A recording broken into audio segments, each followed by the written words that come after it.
বড়দিনের সবাইকে শুভেচ্ছা, মেরি ক্রিসমাস। তোমরা সবাই বড়দিনে কেক খাও তো?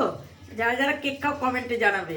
আমার মেয়ে কিন্তু কেক বানিয়েছে কালকে, না পিসি মানে ভাইজিকে নিয়ে সারা দিন ধরে কেটেছে কুটেছে সমস্ত। আমি কিন্তু এখানে হেল্প করিনি, আমি শুধু বাসন ধুয়েছি। রাত্রি 11টা পর্যন্ত এইসব কেক বানিয়েছে। দেখো এই যে এই একটা কেক, এই একটা কেক, আমাদের সবগুলো কেক হয়েছে।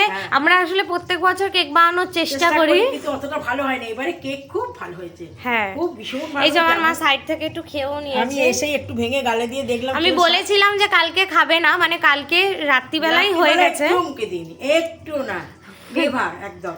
আমি খাইনি আজকের, কিন্তু আমি সকালবেলা জোগাড় থেকে এসে আগে একটু গালে দিলাম, দিয়ে দেখলাম তো স্বাদটা কিরকম হয়েছে। হ্যাঁ, কেমন লাগলো তোমার? খুব ভালো হয়েছে, ভীষণ ভালো। তুমি এত সুন্দর কেক বানাবি আমি ভাবতে আর এইটা হচ্ছে জিনিসপত্র কিন্তু তোমার কাকু আর আমি সব এনে দিয়েছি। আর হচ্ছে আমি বলে দিই, এইটা হচ্ছে আমরা করেছি হচ্ছে প্লাম কেক, যেটা পুরো ফ্রুট দিয়ে, আর এইটাও হচ্ছে ড্রাই ফ্রুট দিয়ে চকলেট কেক, ভেতরে পুরো ড্রাই ফ্রুট দিয়ে করা। দেখিয়ে দিই। আর ওপরে এটা আমি চকলেট সস পোর করেছি, চকলেট সসটাও বাড়িতে বানিয়েছি।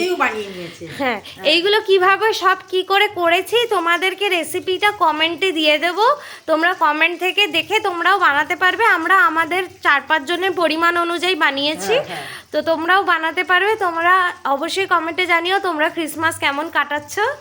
হ্যাঁ, আমরা তো ভালো কাটাচ্ছি, তোমরাও নিশ্চয়ই ভালো কাটাচ্ছ। হ্যাঁ, আর ঠান্ডা প্রচুর, খুব সাবধানে থেকো। হ্যাঁ, ঠিক আছে। আমার মেয়ের এই সমস্ত কেক টেক যদি তোমাদের পছন্দ হয়ে থাকে তাহলে একটা লাইক করে দিও, একটা সাবস্ক্রাইব করে দিও। নমস্কার।